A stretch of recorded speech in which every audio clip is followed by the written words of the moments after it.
자, 지금부터 우리 함께 시간을 500년 전으로 훌쩍 되돌려서 북유럽으로 한번 떠나보겠습니다.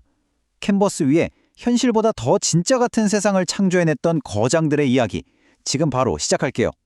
이게 바로 북유럽 르네상스가 우리에게 던지는 가장 흥미로운 질문이자 오늘 우리가 함께 풀어볼 미스터리입니다. 당시 화가들은요, 그냥 눈에 보이는 걸 똑같이 그리는 걸 넘어서서 현실의 본질 그 자체를 꿰뚫어보는 듯한 아주 극사실적인 세계를 열었던 거죠. 이 모든 경이로운 표현을 가능하게 했던 그 비밀, 바로 기술적인 혁신에 있었는데요. 그게 바로 유화물감의 등장이었습니다. 특히 얀 반 에이크 같은 선구자들은 이 새로운 재료를 가지고 벨벳의 부드러움, 금속의 차가운 광택, 보석의 영롱한 빛 같은 걸 캔버스 위에 그대로 재현해냈어요. 빛과 질감의 혁명을 이끈 겁니다.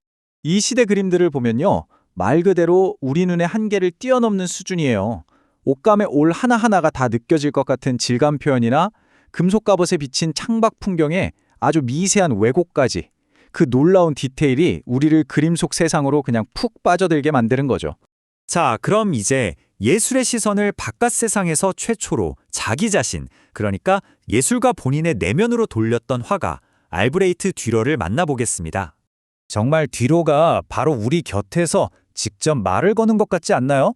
그는 스스로를 작품의 주인공으로 내세워서 예술가의 자의식을 예술의 경지로 끌어올린 인물이에요.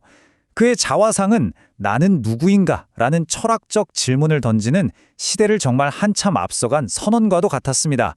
그러니까 듀로는 수많은 자화상을 통해서 화가의 지위를 그냥 손재주 좋은 기술자가 아니라 생각하는 창조자로 완전히 바꿔놓은 거예요. 북유럽의 다빈치라고 불릴 만큼 다재다능했고요. 특히 판화 기술을 통해서 자기 예술과 사상을 유럽 전역에 알린, 어떻게 보면 최초의 글로벌 아티스트이기도 했습니다. 이번에는 듀러와는 또 완전히 다른 방식으로 인간의 내면을 파고들었던 두 명의 거장, 히에로니무스 보스와 한스 홀바인의 세계로 한번 들어가 볼게요. 한 명은 환상을, 다른 한 명은 지독한 현실을 통해서 진실을 탐구했죠. 이건 히에로니무스 보스의 목소리입니다. 그의 붓은요, 현실 너머의 세계, 그러니까 인간의 무의식이나 꿈, 심지어 악몽 같은 풍경을 향했어요. 그 상상력은 정말 시대를 초월했다는 말밖에는 할 수가 없죠. 자, 이 작품 한번 보세요. 과일 속에 갇힌 사람들, 이상한 동물과 기계가 막 뒤섞여 있는 이 혼돈의 파노라마. 우리를 매혹시키면서 동시에 뭔가 되게 불안하게 만들잖아요. 놀라운 건 훗날 초현실주의가 등장하기 무려 400여 년 전에 이미 무의식의 세계를 이렇게 완벽하게 그림으로 그렸다는 겁니다. 자, 이제 시선을 한번 돌려서 한스 홀바인을 만나볼게요. 보스가 이렇게 내면의 환상을 그렸다면 홀바인은 정반대였어요. 인물의 겉모습을 통해서 그 안에 숨겨진 진실과 심리를 포착하는데 아주 천재적인 재능을 보여줬죠. 홀바인은요, 인물의 옷차림이라든지 들고 있는 소품, 그 미세한 표정 하나하나에 그 사람의 지위, 성격, 야망, 심지어는 마음속 불안감까지도 다 담아냈습니다. 그의 대표작 대사들은 이런 심리 묘사가 어디까지 갈 수 있는지를 보여주는 정점의 걸작이죠. 자, 지금부터 여러분이 명탐정이 되어서 이 그림에 숨겨진 비밀을 함께 추리해볼 시간입니다. 그림 중앙 아래쪽을 보시면 뭔가 이상하게 길게 쭉 늘어져 있는 형태가 보이죠? 이게 과연 뭘까요? 이 미스터리를 푸는 열쇠는 딱 두 가지 개념이에요. 바로 메멘토 모리와 외상 기법입니다.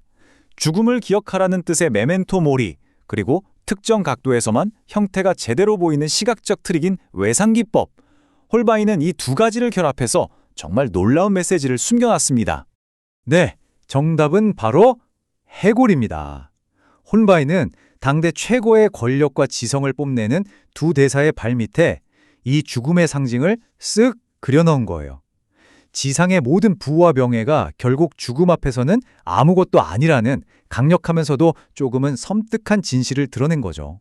여기서 북유럽 르네상스의 아주 중요한 전환점이 보입니다. 듀러가 예술가의 시선을 나라는 개인의 내면에 집중했다면 이제 우리는 그 시선이 우리, 그러니까 공동체와 사회 전체로 넓어지는 과정을 지켜보게 될 거예요. 바로 그 병화의 중심에 서 있는 위대한 거장, 예술의 주인공을 왕이나 귀족이 아닌 평범한 사람들의 삶으로 옮겨온 화가 피터르 브류에를 소개합니다. 마치 브류엘이 우리 곁에서 자신의 철학을 직접 이야기해 주는 것 같죠? 그는 위대함이라는 게 무슨 특별한 곳에 있는 게 아니라 가장 평범하고 일상적인 순간에 깃들어 있다고 믿었어요. 그래서 그의 붓은 화려한 궁정이 아니라 땀 흘려 일하고 시끌벅적하게 축제를 즐기는 보통 사람들을 향했던 거죠. 그의 그림을 가만히 들여다보면요. 정말 왁자지껄한 마을의 소리가 들리는 것 같아요. 삶의 기쁨과 슬픔, 고단함과 활기 같은 인간사의 모든 순간들을 거대한 파노라마처럼 펼쳐 보이면서 평범한 일상이야말로 가장 깊이 있는 예술이 될 수 있다는 걸 증명해낸 겁니다. 자, 지금까지 우리가 만나본 북유럽 르네상스의 거장들.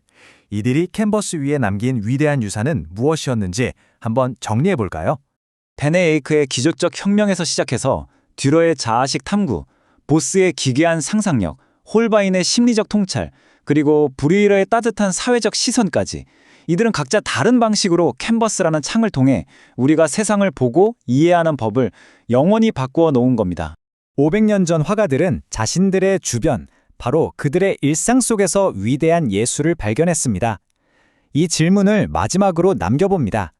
어쩌면 바로 지금 우리가 무심코 지나치는 가장 평범한 순간이야말로 미래의 누군가가 감탄하며 바라볼 위대한 예술의 시작일지도 모르는 일이죠.